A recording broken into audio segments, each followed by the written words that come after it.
ખેડામાં વરસેલા વરસાદથી ખેડૂતોના હાલ બેહાલ થયા છે। ભારે વરસાદને લઈને ખેડા ધોળકા હાઈવેને ખેતરો પાણીમાં ગરકાવ થયા।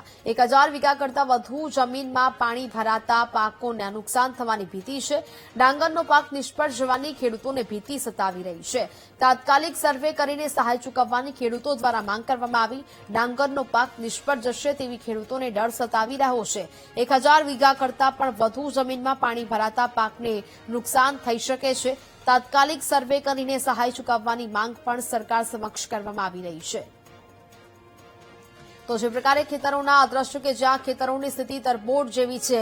ખેડા ધોળકા હાઈવેના ખેતરો પાણીમાં ગરકાવ થયા છે। જળબંબાકારની સ્થિતિ સર્જાતા ખેડૂતોમાં ડર છે કે પોતાનો પાક નિષ્ફળ જશે।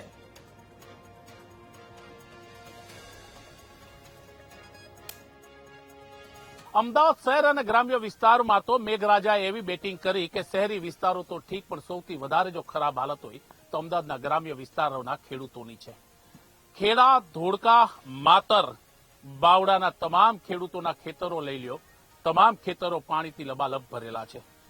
ખેડા ધોળકા હાઈવે પર સાલજરા ગામ છે અને તળાવનો પાડો તૂટી જતા તળાવનું લાખો લીટર પાણી છે જે તે અત્યારે આવા જ ખેતરોમાં ભરાઈ રહ્યું છે, જેને કારણે ખેડૂતોએ જે પોતાની મહેનત કરી હતી આખા વર્ષની ડાંગર વાવી હતી પણ તે ધરું હવે નિષ્ફળ થઈ ગયું છે અને ખેડૂતોને મોટું નુકસાન છે। આ પાણી ઉતરવાનું નામ નથી લેતું। જગતનો તાત જે પોતાના પરિવાર માટે આખું વર્ષ મહેનત કરે છે તે જગતના તાતને હવે ક્યાંક દુઃખ થઈ રહ્યું છે, કારણ કે તેમના ખેતરોમાં હવે જવાય તેવી સ્થિતિ નથી। તમે જ્યાં નજર કરો ત્યાં માત્ર નદી અને સમુદ્ર જેવા દ્રશ્યો હશે, પણ આ એકચ્યુઅલી ખેતરો છે અને આ ખેતરોમાં પાણી ભરાઈ ગયા છે। નથી કોઈ અધિકારી, નથી કોઈ તંત્ર।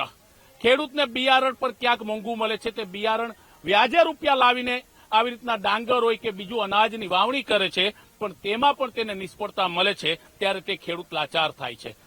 સાલજરા ગામની આસપાસ તો 1000 વીઘાથી વધારે જમીનો પાણીમાં ગરકાવ થઈ ગઈ છે। આગળના ગામડાઓની સ્થિતિ શું છે તે કેવું મુશ્કેલ છે, અહીંયા કોઈ પૂછવા માટે કે તેની દરકાર લેવા માટે પહોંચ્યું નથી। ખેડૂતોની માંગ છે કે જે રીતના નુકસાન છે, પરિવારનું ગુજરાન ચલાવવું મુશ્કેલ છે। સરકાર સમક્ષ માંગ કરી રહ્યા છે કે સરકાર સર્વે કરી તાત્કાલિક અસરથી તેમને સહાય જાહેર કરે। કેમેરામેન અજયની સાથે ભૌમિક વ્યાસ, સાલજરા ગામ।